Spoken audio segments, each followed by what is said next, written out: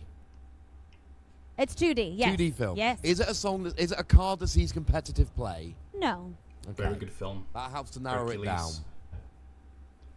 Are we Do talking? you guys have like a favorite era of the Disney? Not at all. Disney film universe? Mine is Not probably a the Disney princess Renaissance film. that Not a begins in princess 1980. Oh, it begins in 1980. We're not talking Snow White. We're not talking and Cinderella. ends in 1999. Oh, is it from Hercules? It is from Hercules. How ever did you guess that? Baker coming in there with off the top of my head. I thought that was an old Hercules video game that I played so much as a child. Was this song in there though? Is the question. Yeah. No, but Hercules. I would say like the Disney Renaissance. He's singing the song. I'll tell you that. Up to I can find my way. Every one of those movies are legendary. Little Mermaid. Go anywhere? Go the Beauty and the Beast, yes! Aladdin, Nice. Go the Lion distance. King, I feel like I needed a little bit of help with that one, but I think I got there. I'm going to have the point. Go the Hercules. distance. This is from Mulan, Tarzan. Rise of the Floodborn. It's a Rise of the Floodborn card. Oh, I recognize the card now. I've seen back it. in the 90s. Yeah. But unfortunately was not. I mean, we all grew up with those fast movies, and they were so good. I can go the distance. All right. That was back in the day when Onto Disney. you, I like this game more when you're guessing. They were like, we're gonna release one movie once a year, and it's gonna be really good. Oh no. Oh no, that doesn't instill a lot of confidence that I can guess this. As you forgot the... so I don't know the lyrics before or after. Okay. Okay. And there's no flavor text on the card. There's no flavor text? There is no flavor text on the card. I might just have to give you some clues for this let's do, how about I'll do like 20 question style. Let's do a 20 question style. Let's see here. Is it amber? It's not amber. Amethyst? Nope. Ruby? Ruby. It is ruby. Okay. Is it from Winter Spell? It is not from Winterspell. Okay. We're thinking much earlier. Earlier, okay. Is it currently in core construction? It is not in core construction. Okay, it has so rotated. it's from something from sets 1 through 4. A ruby prepared? card. Is it 1 cost? 2 costs? 2 costs. 2 costs. I'll even give you Inkable for free. And it's inkable. Okay, a 2 cost inkable song from Ruby in sets 1 through 4. I will tell you. I'll give you a little clue. Okay. We're in Europe for our European Disney Lorcana Challenge. The song, it gives me a bit of a European flavor. Okay. I might be leading you down the wrong line here. Is it from Beauty and the Beast? No. Oh. I think you might want to disregard that clue if I'm honest with you. I will disregard. Okay. I will disregard. A little more soul in the old ones. It's got a bit of a London flavor to it. A London flavor. London flavor. I think. If I remember the film correctly. Oh, is it from Peter Pan? It is from Peter Pan. Oh, is it You Can Fly? It is You Can Fly. Well done.